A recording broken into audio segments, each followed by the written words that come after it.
brought to you by Silver Pumps.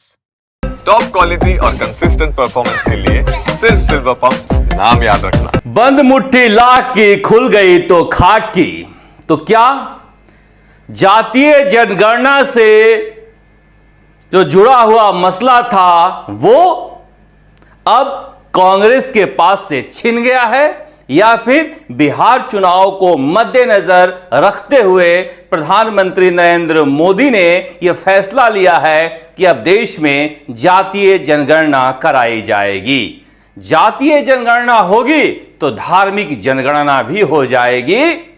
क्या राहुल गांधी लगातार अपने मुद्दे खोते जा रहे हैं?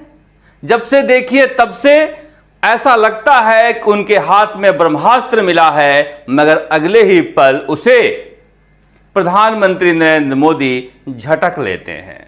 मुझे तो याद आता है भूमि सुधार कानून, जिसे लेकर लंबी लड़ाई लड़े राहुल गांधी, एक झटके में प्रधानमंत्री नरेंद्र मोदी ने वापस ले लिया।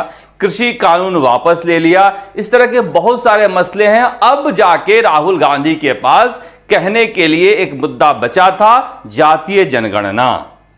तो क्या जातीय जनगणना की मांग राहुल गांधी की थी, वो पूरी हो गई है? तो कांग्रेस को यहां से उत्सव मनाना चाहिए या फिर सावधानी बरतनी चाहिए? आज चर्चा इस बात पर करेंगे कि क्या सिर्फ बिहार चुनाव को लेकर ही प्रधानमंत्री नरेंद्र मोदी ने उस वक्त फैसला लिया है जिस वक्त पूरे देश की निगाहें पाकिस्तान की सीमा पर लगी हुई है कि प्रधानमंत्री नरेंद्र मोदी क्या फैसला लेते हैं। और ऐसे समय में जब भी मैं कहता हूं प्रधानमंत्री नरेंद्र मोदी जब भी उत्तर की तरफ देखें, आप दक्षिण की तरफ देखना, मसला कुछ ऐसा ही है। इतना हल्ला मचा हुआ है टीवी पर, युद्ध युद्ध युद्ध। प्रधानमंत्री नरेंद्र मोदी को चौंकाने में मजा आता है, मुख्यमंत्री के नाम तक में। इसलिए जातीय जनगणना को लेकर ये चौंकाएंगे। ये राजस्थान तक के आप दर्शक हैं तो आप सुनते रहे होंगे, मैं बार बार कहता था कि प्रधानमंत्री नरेंद्र मोदी ये मुद्दा राहुल गांधी से छीनेंगे। राहुल गांधी को दूसरे मुद्दों पर भी काम करना चाहिए।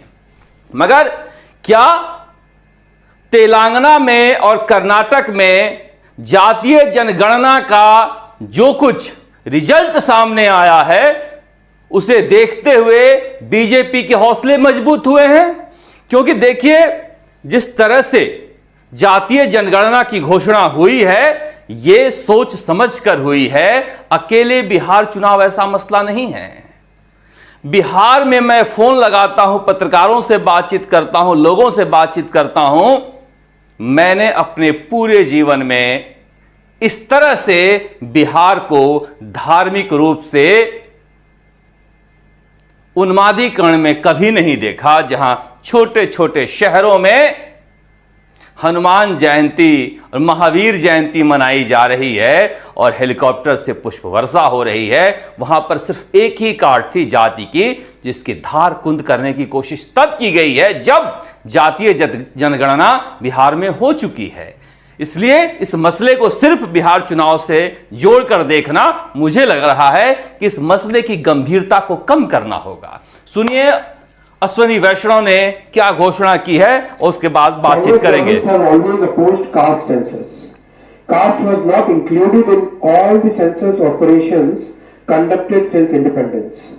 In 2010, then Prime Minister late Dr. Manmohan Singh ji had assured the Lok Sabha that the matter of caste census should be considered in the cabinet. A group of ministers was formed to consider this subject.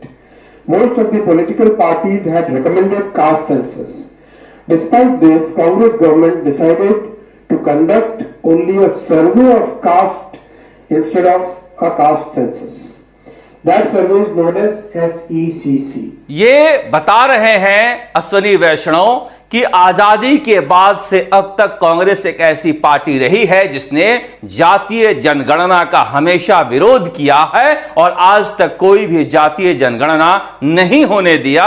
Manmohan Singh पर फैसला भी हुआ सरकार में, तो वो भी जनगणना के बजाय जातीय आंकड़ों को लेकर फैसला हुआ। मगर अब बीजेपी से करने जा रही है। अब निहितार्थ को समझिए आप कि बीजेपी इसे करने जा रही है तो क्या फायदा है।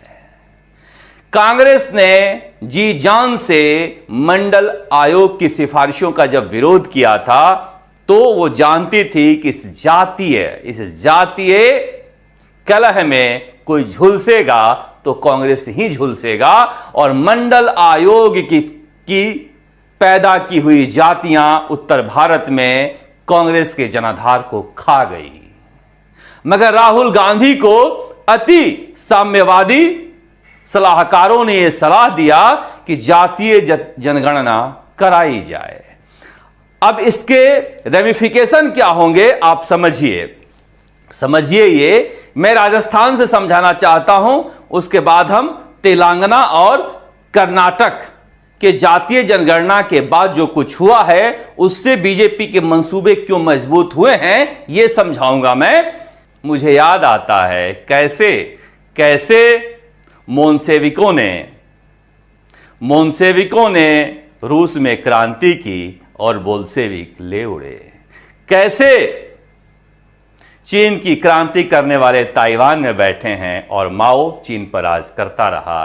पता नहीं क्यों ये सृष्टि का नियम है, ये क्रांति अपनी जननी को ले लेती है। कांग्रेस के साथ यह ना हो, राहुल गांधी इसे ध्यान से समझें, इस जश्न में ना डूबे रहें कि जो मैंने मांगा था वो मोदी ने मुझे दे दिया। राजस्थान में 64% आरक्षण है।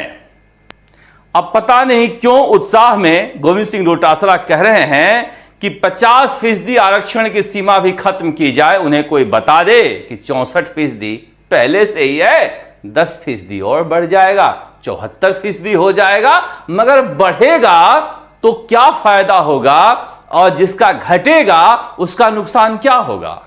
क्योंकि अब यहां पर जैसे ही क्रीमी लेयर और वर्गीकरण की बात सुप्रीम कोर्ट ने की, मैंने देखा किस तरह से खाए पिए अघाए दलित जो हैं बड़ी संख्या में रैली लेकर पूरे शहर में घूमे। क्यों? कि आरक्षण का वर्गीकरण नहीं होना चाहिए। मगर जातीय जनगणना के बाद जो कुछ सामने आया उसके बाद तेलंगाना के मुख्यमंत्री रेड्डी साहब ने 3 भाग में एससी के दलित के आरक्षण का वर्गीकरण किया है कांग्रेस ने। मैं ज्यादातर देख रहा था मोदी के खिलाफ नारे लगा रहे थे, एससी के वर्गीकरण के खिलाफ, अल्बर्ट हॉल से लेकर और ओल्ड सिटी तक गए थे। मगर वर्गीकरण किसने किया है? तेलंगाना के मुख्यमंत्री ने। 15 जातियों को 1% आरक्षण दिया है, 18 जातियों को 9% आरक्षण दिया है और 26 जातियों को 5% आरक्षण दिया है। इस तरह से 15% आरक्षण का बंटवारा किया है। तेलंगाना में जो जातियां थी उसे 15 के ग्रुप में, 18 के ग्रुप में और 26 के ग्रुप में। अगर राजस्थान में बंटवारा होता है तो किसका फायदा है, किसको घाटा है? क्योंकि राहुल गांधी की बात को समझिए और यहीं से बीजेपी की बात को भी समझिए। राहुल गांधी जातीय जनगणना करा के आरक्षण की सीमा को बढ़ाने की बात करते हैं तो यह भी बात करते हैं कि देश में दौलत किसके पास है, संसाधन किसके पास है, वो पूरा एक्सरे करना चाहते हैं। अब दलितों में किसके पास दौलत निकलेगी आप समझिए। जब दौलत निकलेगी, आरक्षण का बंटवारा होगा दलितों में क्रीमी लेयर के आधार पर, तो किसका वोट बैंक टूटेगा? जो पैसे वाले दलित हैं वो आज भी कांग्रेस के साथ मजबूती के साथ जुड़े हुए हैं। ये सावधानी रखनी होगी राहुल गांधी को, क्योंकि राजनीति अलग चीज है और इंसाफ अलग है। इंसाफ और राजनीति का घालमेल नुकसान पहुंचा देता है, वरना राजनीति से अच्छी कोई चीज ही नहीं होती। अब इसी तरह से आप देखिए कर्नाटक में सिद्धारमैया सरकार ने, जहां कांग्रेस की सरकार है, जातीय जनगणना के बाद ओबीसी आरक्षण को वर्गीकृत किया है, वर्गीकरण किया है ओबीसी के आरक्षण में। वहां पर आप देखिएगा तो करीब करीब 20% लिंगायत हैं और 11 से 12% वोक्कालिंगा हैं। ये कहते हैं हम कुल आबादी की 25% हैं और सारे संसाधन इनके पास हैं। उसके आधार पर लिंगायत को 8% आरक्षण, वोक्कालिंगा को 7% आरक्षण और गरीब ओबीसी वालों को बाकी के 32% आरक्षण। ओबीसी के कुल आरक्षण की सीमा वहां पर 21% से बढ़ाकर, या फिर केंद्र सरकार के मंडल सिफारिश वाले से आप करें तो 27% से बढ़ाकर सीधे 51% कर दी गई है। मगर 51% में धनाढ्य संपन्न जो ओबीसी वाले हैं लिंगायत और वोक्कालिंगा, उनके 8% और 7% तय कर दी गई है। गरीब ओबीसी को ज्यादा आरक्षण दिया गया है। अब इसे आप राजस्थान में समझने के लिए ले आइए। राजस्थान में 64% आरक्षण है, 21% ओबीसी का। 21% में राजस्थान में ओबीसी में 82 जातियां हैं। कितनी? 82। 82 जातियों में से अगर आप देखेंगे तो 76 जातियां ऐसी है जिन्हें नाम मात्र के आरक्षण मिलते हैं। बाकी के 5-6 जातियां जो हैं उन्हें 50% से ज्यादा आरक्षण का लाभ मिल जाता है और कभी कभी तो किसी किसी नौकरी में 80-90% तक का आरक्षण किसी किसी जाति को मिल जाता है। मसलन सबसे ज्यादा फायदा जाट जाति को होता है। अब ऐसे में जाटों के पास अगर संपत्ति देखी जाएगी, भूमि देखी जाएगी, उनका एक्सरे होगा और फिर आरक्षण में बंटवारा होगा तो किसका नुकसान होगा?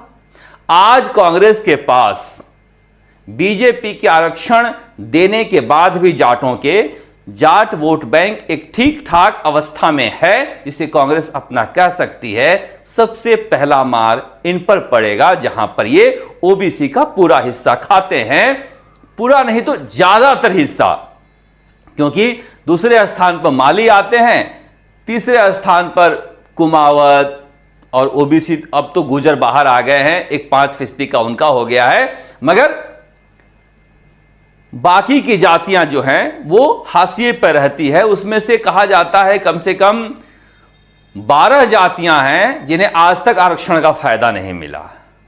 तो ये जो जातिगत आधार पर जातीय जनगणना के बाद आरक्षण का बंटवारा हुआ है कांग्रेस शासित राज्यों में, अगर ये उत्तर भारत के राज्यों में शामिल होता है तो मंडल आयोग की सिफारिशों ने पूरे उत्तर भारत में कांग्रेस का सफाया कर दिया। राजस्थान जैसे राज्यों में भी सफाया कर सकता है। मैं इसलिए कह रहा हूं कि अगर ओबीसी की जातियों को, गैर जाट जातियों को आरक्षण मिलता है तो वो पहले से ही बीजेपी के कट्टर वोटर हैं। अब जातीय जनगणना का ठीकरा अगर कांग्रेस पर फूटता है और उनके सपोर्टरों को आरक्षण कम मिलता है तो इससे किसको नुकसान है? ठीक वही स्थिति मीणा को लेकर कह सकते हैं, मीणा जाति को लेकर कह सकते हैं। एसटी में अब पूर्वी राजस्थान के मीणा समुदाय को ज्यादा आरक्षण का लाभ मिलता है, बजाय कि बांसवाड़ा, डूंगरपुर और उदयपुर के, प्रतापगढ़ के मीणा समुदाय की या फिर बाणा के सहरिया समुदाय के आदिवासियों की तुलना में। अगर संपत्ति का एक्सरे हुआ, भूमि का सवाई माधोपुर में दौसा का और पैसे का, तो फिर इनकी आरक्षण की जो सीमा है एसटी समुदाय में वो तय किया जाएगा और उनका बढ़ाया जाएगा। ऐसे में जो बांसवाड़ा, डूंगरपुर और प्रतापगढ़ के इलाके के आदिवासी हैं उनके ऊपर बीजेपी बड़ा क्लेम कर सकती है और इन जातियों में एक बेचैनी हो सकती है। और इससे भी बड़ी बात है कि ओबीसी में बड़ी संख्या में मुस्लिम जातियां हैं जिन्हें धर्म के आधार पर देश में आरक्षण का कोई प्रावधान नहीं होने की वजह से ध्रुवीकरण का कार्ड खेल सकती है। बीजेपी उन्हें आरक्षण की सीमा से निकालकर हिंदू ओबीसी जातियों का आरक्षण बढ़ा सकती है, जैसा कि उन्होंने कर्नाटक में किया। कर्नाटक की सरकार वापस आने के बाद 4% दे दिया ओबीसी समुदाय के साथ साथ। अब इस मसले को समझना होगा राहुल गांधी को कि ये इतना आसान मसला नहीं है जितना वो जश्न मनाने की जल्दीबाजी में है कांग्रेसी, क्योंकि आरक्षण के वर्गीकरण का बड़ा विरोध कांग्रेस का एक दलित, आदिवासी और ओबीसी का समुदाय कर रहा है। बीजेपी का वोट बैंक जो उनके पास था वो रह जाएगा, नया जुड़ेगा। ऐसी बहुत सारी दलित जातियां हैं वाल्मीकि सांसी समुदाय के जो चाहती हैं कि जाटव और बैरवा के अलावा मुझे भी हक मिले। ऐसे में बीजेपी उन्हें अपने साथ जोड़ सकती है और जाटव बैरवा जैसी संपन्न जातियां, अगर उनका आरक्षण कम होता है तो उनमें कांग्रेस के प्रति नाराजगी बढ़ भी सकती है। इसलिए किसी भी जश्न को मनाने से पहले इसके प्रॉस एंड कॉन्स को समझना होगा। समाजवादी और साम्यवादी अवधारणाएं रैलियों के लिए ठीक है, मगर ये जमीन पर टिकती नहीं है कि गांव में किसी अमीर को लूटकर गरीब के घर में संपत्ति दे दो तो गांव में ही संघर्ष हो जाएगा, राष्ट्र की बात तो अलग है। इसलिए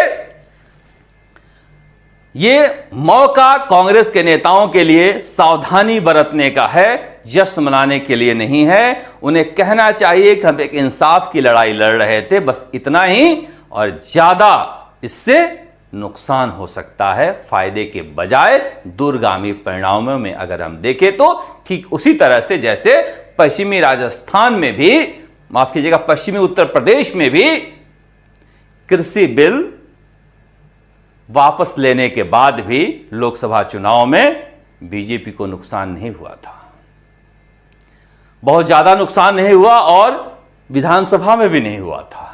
इसलिए मुझे लग रहा है कि बहुत जल्दीबाजी नहीं करनी होगी जश्न मनाने में। सोशल मीडिया पर भी इसके परिणामों को तेलंगाना और कर्नाटका के आलोक में देखना होगा कि वहां पर सरकारें कितनी परेशान हैं।